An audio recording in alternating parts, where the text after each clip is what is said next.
A simple concept brewed over a cappuccino. But for more than 2 decades now, it's been an electoral phenomenon. The fall of the coffee somehow calculating the fate of several premiers and a string of prime ministerships across 10 elections. I think it's a great idea. It's really caught on. And what's the latest count? John Howard topped Miss Maud's bean poll a record 3 times, but the popular PM had a bitter taste in 2007. This campaign he's called by in person with high-profile Liberal MP Ken Wyatt to help turn the tide in the coalition's favour. Or should that be flavour? When you look at Miss Maud's bean polls, they've been very interesting, and they've been fairly close to the mark in terms of the way people are intending to vote or thinking to vote. If he wins, he'll be the first person to hold the seat for 2 consecutive terms. Because it was originally won by Labor, and then it was won by us, and then it was won back by Labor. Ken won it back in 2010. So if he wins again on the 7th of September, he will have held it for 2 terms in succession.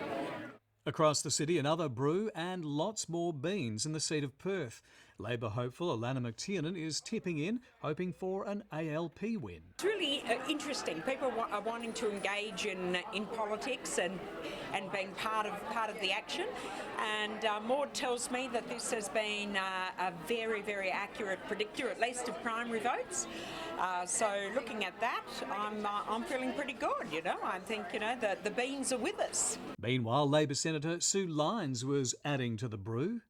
I've participated in it before, putting my bean in. I think it's good. And if people come in and get their coffee, and I watch people coming in and taking it very seriously about where they put their bean. And, if you go down and sit and have a coffee, you might discuss the issues of the day. And I think that's good for all of us. First created in 1996 by Swedish-born restaurateur Maud Edmiston, a coffee bean poll has proved an uncanny measure of the mood of the electorate. That was back in 96. And the election was coming on, and I felt that people weren't engaged in it and didn't have fun with it. And so I came up with this idea that if people could see what people in their own community was feeling, that would give them happiness, plus having an opportunity to sit down with friends and perhaps discuss some issues. It seems coffee gets the conversation going, with voters in WA keen to cast their bean. I think it's a great idea. Yeah. Fantastic. Having a bean poll, I think it's fantastic. It gives regular people opportunities to have their say and have a bit of fun. I think the idea of having that like that is fantastic because it gives you a truly accurate definition of what people like me think. It's a good idea, but I don't know who to pick, so I didn't put it in. Yeah, it's a good idea.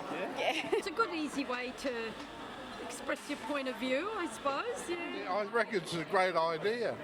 Yeah, not that I got to use it, my wife put it in for me. There's no shortage of polls at this time of the year, but with only days until the election, Miss Maud's bean poll would seem to be the one to watch. It's amazing. The customers has been spot on every time, and this is the 10th time we're doing it.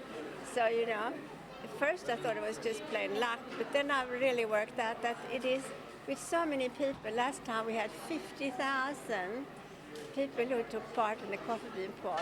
Either way, the results will be unveiled on election eve with a giant cake decorated with the final bean count.